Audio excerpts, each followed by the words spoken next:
পরিকল্পিত ঘটনা যদি নাই হতো, তাহলে কি করে তখন সাংবাদিকরা রেডি ছিল, কি করে ঘটনাটা সরাসরি লাইভ হলো, আমি সেটাও আপনাদের মাঝে প্রশাসনের দৃষ্টিগোচর করতে চাই। আমি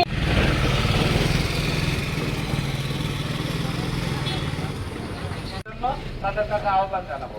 এই কথা বলে আমি আমার কথা শেষ করছি। ধন্যবাদ সকলকে। উদ্ঘাটন করার জন্য প্রশাসন নিকট আহ্বান জানাচ্ছি। আজকে আমাদের মানববন্ধন কর্মসূচির পরে শারীরিকভাবে আঘাত করা কোনো ক্রমেই কাম্য নয়। আমরা এই ঘটনার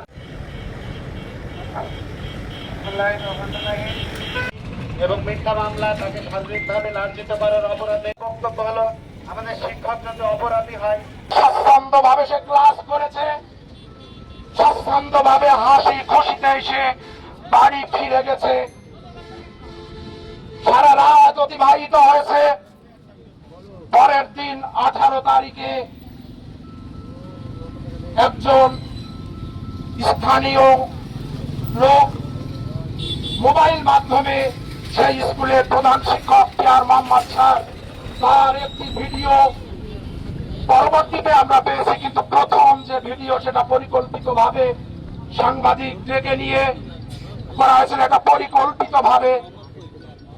আপনারা পরবর্তীতে দেখেছেন পিয়ার মোহাম্মদের একটি ভিডিও সামাজিক যোগাযোগ মাধ্যমে, সেইটা আপনারা যদি পর্যবেক্ষণ করেন, কলম সৈনিক ভাইরা, আইন শৃঙ্খলা রক্ষাকারীর ভাইরা এবং উপজেলা প্রশাসনের সর্বোচ্চ নির্বাহী কর্মকর্তা মহোদয়, তাহলেই বিবেকবান মানুষ বুঝতে পারবে যে এটি একটি ষড়যন্ত্রমূলক রিপোর্ট, ষড়যন্ত্রমূলক তাদের হীন উদ্দেশ্য চরিতার্থের জন্য আমাদের সেই প্রতিবাদী শিক্ষক, ন্যায় নিষ্ঠবান শিক্ষক, কালীগঞ্জ উপজেলার বাংলা বিষয়ের প্রশিক্ষক, সেই স্বনামধন্য শিক্ষকের উপরে তার কণ্ঠকে দাবিয়ে দেওয়ার জন্যই এই হামলা, ওই স্কুল থেকে তাকে ভর্তি করে দেওয়ার জন্যই এই হামলা। স্থানীয় মানুষ এবং এটা তদন্ত সাপেক্ষে বেরিয়ে আসবে, আমরা সেটা প্রত্যাশা করি। সামান্য একটি ঘটনাকে রং মাখিয়ে উপস্থাপন করে 18 তারিখে ঘটনা এবং এই জায়গায় হলুদ সাংবাদিকতার একটা সহায়তা নিয়ে তাৎক্ষণিকভাবে একটা রিপোর্ট করে একটা অনাকাঙ্ক্ষিত ঘটনা, এটাই ছিল তাদের লক্ষ্য। এই জায়গায় আরো আমি ওই একটা মিডিয়ায় একটা ভিডিও আমি লক্ষ্য করেছি, পুকুর কেন্দ্রিক কিছু রিপোর্ট আবার আমরা পত্র পত্রিকা মিডিয়াতে লক্ষ্য করেছি। কলম সৈনিক ভাইরা, আপনাদের দায়িত্ব সত্য উদ্ঘাটন করা। আমরা তো পড়াই, আমরা তো শিক্ষকদের জাতি গড়ার কারিগর হিসেবে নিয়েছি, তো আমাদের তো এখানে আসার কথা নয়। কিন্তু আমার এই স্বনামধন্য শিক্ষক, তার স্ত্রী, সন্তান, তার সন্তান আমার সামনে কাঁদো কাঁদো অবস্থায় আছে, তার সামনে তার পিতাকে অফিস চলাকালীন সময়ে আমার ওই ভিডিওটি আমার কাছে আছে। আলম স্যারের উপর ন্যাক্কারজনক হামলা, মিথ্যা মামলা এবং হয়রানিমূলক অপপ্রচারের বিরুদ্ধে আজকে কালীগঞ্জের শিক্ষক সমাজ তার বিরুদ্ধে আজকে প্রতিবাদ স্বরূপ আজকের এই মানববন্ধন। প্রিয় উপস্থিতি, আপনারা অবগত আছেন, আমাদের বড়বাইশা সরকারি প্রাথমিক বিদ্যালয়ের সহকারী শিক্ষক জনাব শাহ আলম স্যারের উপরে কতিপয় দুষ্কৃতিকারী কর্তৃক মিথ্যা অপবাদ দিয়ে তার উপরে শারীরিকভাবে লাঞ্ছিত করা হয়েছে এবং একজন শিক্ষককে একটা সামান্য চিরকুটের দোহাই দিয়ে কোন তথ্য প্রমাণ ব্যতীত তার নামে হয়রানিমূলক মামলা দিয়ে আপনারা জানেন যে তাকে এখন জেলের কাস্টডিতে যেতে হয়েছে। আমি আমাদের দর্পণ সাংবাদিক ভাইদের কাছে বিনীতভাবে অনুরোধ রাখবো, আপনারা সত্যকে তুলে ধরুন। যদি যার অন্যায় আছে তাকে অবশ্যই শাস্তি পেতে হবে। জনাব শাহ আলম এর উপর বর্বরচিত হামলার প্রথমেই আমি নিন্দা এবং তীব্র প্রতিবাদ জানাচ্ছি। আমার প্রথম কথা হচ্ছে যে একজন শিক্ষক তিনি সকালে বিদ্যালয়ে গিয়েছেন, কেন তার উপর এই অতর্কিত হামলা চালানো হলো, এর উদ্দেশ্য কি, কারা এর পেছনে কাজ করেছে, কোন ষড়যন্ত্র কাজ করেছে, সেই ষড়যন্ত্রটা উদ্ঘাটন করা।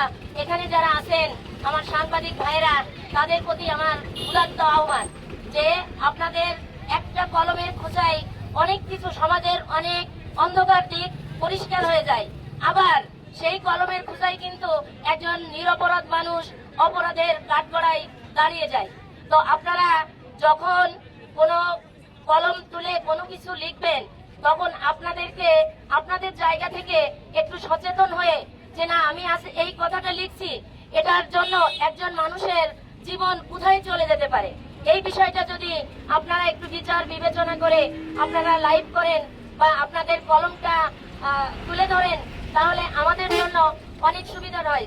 সমাজ অনেকটা বুঝতে পেরেছি, ডাল মে কুছ কালা হে।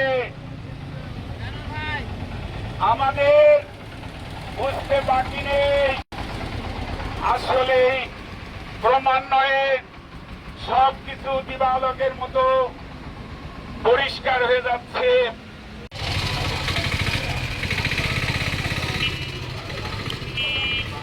হচ্ছে একটি জাতির মেরুদণ্ড।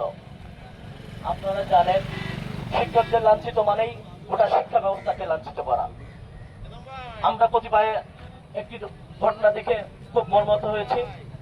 আমাদের এক শিক্ষক আমাদের এক ছাত্রী নির্যাতনের নামে যে ট্যাগ লাগিয়ে মিথ্যা মামলা দিয়ে তাকে জেলখানায় প্রেরণ করা হয়েছে, যা অত্যন্ত দুঃখজনক। আমি তীব্র নিন্দা ও প্রতিবাদ জানাচ্ছি এবং শিক্ষকদের শিক্ষিতদের পাশে থাকার একত্রতা ঘোষণা করছি।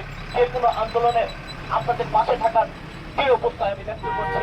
বিদ্যালয়ের সহকারী শিক্ষক শাহ আলমের উপর দ্রবিসন্ধি ছাত্রন্যাসী কিছু মহলের যে নেককারজনক হামলা এবং মিথ্যা মামলা প্রণয়ন করেছে, তার বিরুদ্ধে আজকে আমরা কালীগঞ্জ উপজেলার প্রাথমিক বিদ্যালয়ের শিক্ষকরা এখানে সমবেত হয়েছে। সর্বপ্রথম আমি এই শাহ আলমের উপরে গত পরশু দিনের যে মপতন্ত্রের মাধ্যমে যে আক্রমণ হয়েছে এবং তাকে শারীরিকভাবে যে লাঞ্ছিত এবং একজন শিক্ষককে যে সামান্য একটা মিথ্যাচারের মাধ্যমে চরম একটা হয়রানি এবং মান সম্মান ক্ষুণ্ণ করেছে, তা শুধু শাহ আলমের নয়, এটা আমাদের সারা বাংলাদেশের সরকারি প্রাথমিক বিদ্যালয়ের শিক্ষকদের জন্য অসম্মানের এবং দুঃখজনক। আমি মনে করি গুজব তার বিরুদ্ধে গুজব ছড়িয়ে তাকে